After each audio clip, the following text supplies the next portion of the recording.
Back this morning, I am joined here with Dalton Kane from CASA, and we're going to talk about how you can step up for children in the Metro Baton Rouge area by becoming a court-appointed special advocate.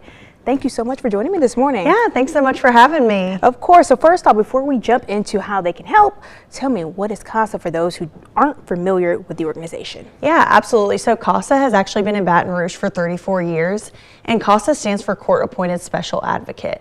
So we recruit and train volunteers to advocate for kids who are currently placed in foster care while they're going through that judicial proceeding, to really be that one steady voice for them while they're going through this time of so much uncertainty. Now, what does volunteering look like when you do volunteer with CASA? Yeah, so our volunteers, they get to know everything regarding the child's case and really be the eyes and ears for the judge while they're going through these difficult times. So you can become a mentor to them, make sure they're on track with all their schoolwork, make sure they're making all their medical appointments. So you also kind of become a helpful hand to the foster parents while they have so much going on. That was actually my next question. Are they just like the in-between phase, or are they actually the foster parents? And do people usually become foster parents after volunteering? Yeah, so actually we kind of say sometimes, if you're interested in becoming a foster parent, this is a good first step, to kind of dip your toe in the water and see if it's something that might be a good fit for you. Mm-hmm. But no, you don't.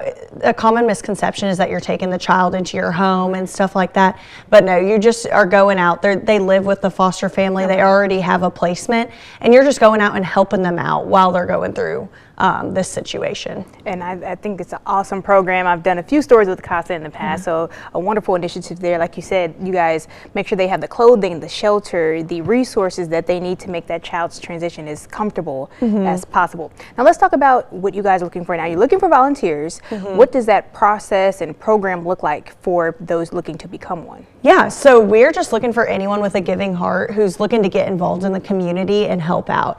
We currently have a wait list of about 100 kids who need that CASA advocate with them on their cases. The training process, we actually have a class coming up. It starts March 17th and runs through March 26th. It's in the afternoons. And we find that our volunteers typically spend around 6 to 8 hours a month working on their case, visiting with the child, and then you're able to write a court report before they go to in front of the judges so that they know what's going on. Oh, that is amazing. I'm glad that they can do that. Now, let's talk about the qualifications for this. Must be 21 years old. Yep. 21, attend a 32-hour training course, pass a background check, volunteer 6 to 8 hours a month, and then commit to volunteer at least once a year. Now, once you do the training course, are you like official forever, or do you have to renew it like a license every so often, or how does that work? No, so once you finish the training course, the judge actually comes to our office and they'll swear you in. So you are written into the Children's Code in the state of Louisiana.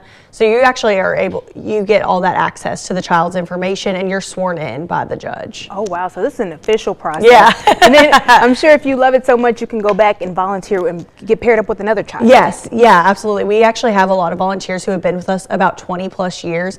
They keep coming back time and time again because it's so rewarding that they just keep taking on another case as soon as one closes. Now, for those watching who may be thinking about it but might be a little bit concerned or hesitant, what message do you have for those who are thinking and on the fence about volunteering? That the need is there. We have children right here in our community who need that steady voice. So please, please, please, we're always looking for volunteers. I love it. Great information this morning. Thank you, Dalton, for joining me. And of course, if you want to learn more, where can it go? You can go to casabr.org, and all of our information is there. And if you're interested in becoming a volunteer, there's a volunteer inquiry form, and someone from our office will reach out to you. Perfect. And last question, when does this class start? March 17th. Okay, and deadline to apply?